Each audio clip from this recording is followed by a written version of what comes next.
A mí lo que más me ha asombrado de todo el estudio que he hecho de los chamanes de México es que estos personajes extraordinarios funcionan o parecen funcionar en una realidad que no tiene pasos intermedios, en donde no hay proceso. Por ejemplo, Pachita es uno de los casos más asombrosos que yo pude atestiguar. Yo trabajé con ella varios meses. Pachita venía un paciente a verla, por ejemplo, alguien que tenía un problema pulmonar, y entonces si ella decidía, de alguna manera podía percibir directamente lo que le sucedía al paciente y lo que el paciente requería para mejorar. Si el paciente necesitaba, ella hacía una operación en donde extraía los pulmones enfermos e injertaba pulmones sanos. Ahora, esto es inconcebible. Vamos, la cirugía actual ya empieza a hacer este tipo de operaciones, pero la forma en la que Pachita hacía estas operaciones era con prácticamente las manos vacías. El único instrumento que utilizaba era un cuchillo de monte, muy burdo, muy grande, y además las operaciones eran realizadas en minutos, era casi instantáneo, ¿no? Lo que se hacía.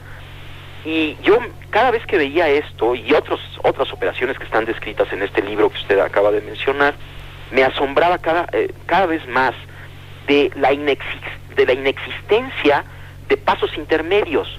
Esto es, Pachita sacaba el pulmón enfermo, injertaba el otro pulmón y listo. De alguna manera todo quedaba arreglado, como si no hubiera necesidad de una serie de procesos que normalmente uno supone que deben de ocurrir para la interconexión de los órganos injertados. Y al preguntarle al Pachita qué pasaba, cómo es que hacía este portento, ella decía que el proceso simplemente ocurría así.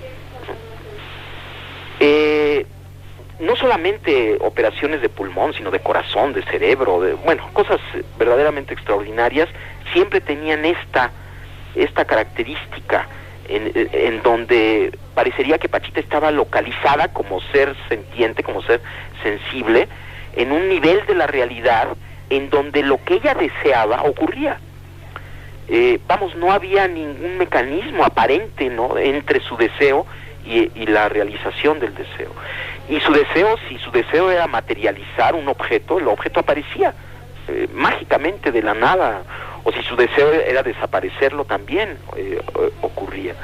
Esto era lo más asombroso.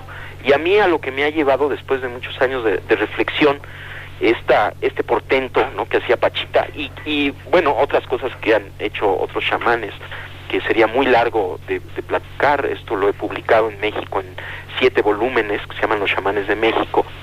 En general, ellos, aunque ningún chamán que yo conocí llegó al nivel de Pachita, todos los chamanes, por ejemplo Don Panchito, un chamán maya, tenía esta misma característica de estar localizado en un nivel de conciencia directo que se manifestaba en su sensibilidad portentosa, ¿no?, en su capacidad de decodificar información en forma pues directa, yo pensaría. ¿Qué es esto de chamánica o qué son los chamanes? Son los sabios indígenas de muchos lugares del mundo. Nosotros hemos estudiado a estos sabios en México, y una de las linajes de estas gentes se encuentra en el estado de Sonora, los yaquis de Sonora, y ellos tienen... Los de Carlos Castaneda. Ah, sí. Y ellos tienen una concepción acerca de cómo se crea la percepción.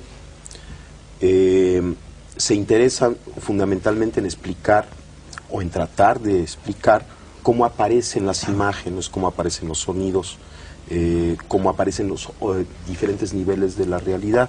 Entonces, en este sentido, la teoría sintérgica tiene relación con esta concepción chamánica, pero no surge de ella, está relacionada, porque esta teoría también es un intento teórico para tratar de explicar cómo se crea la percepción.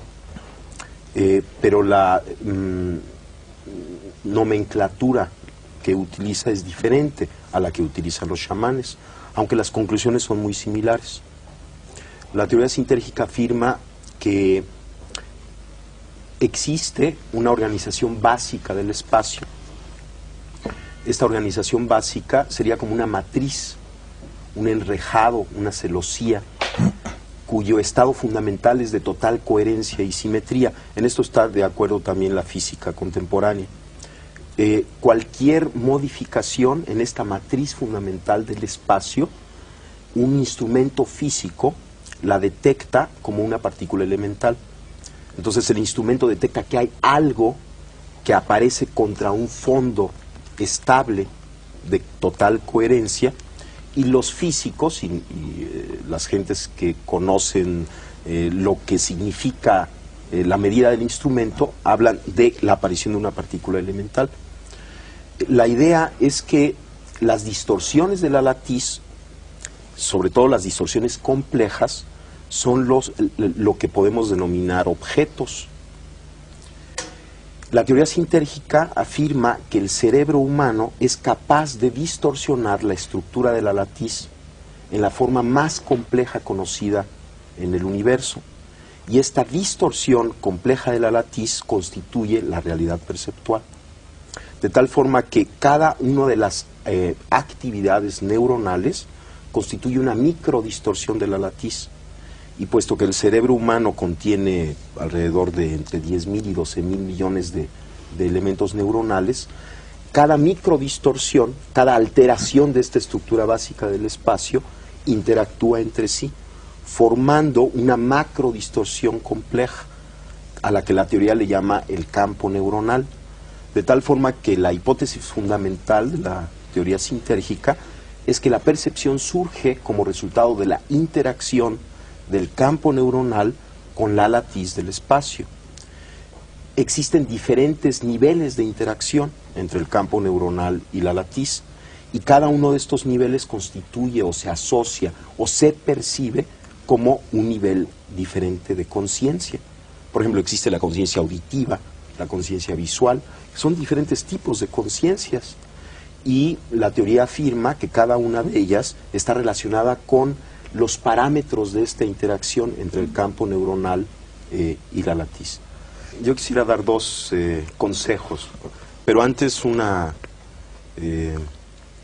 algo muy interesante.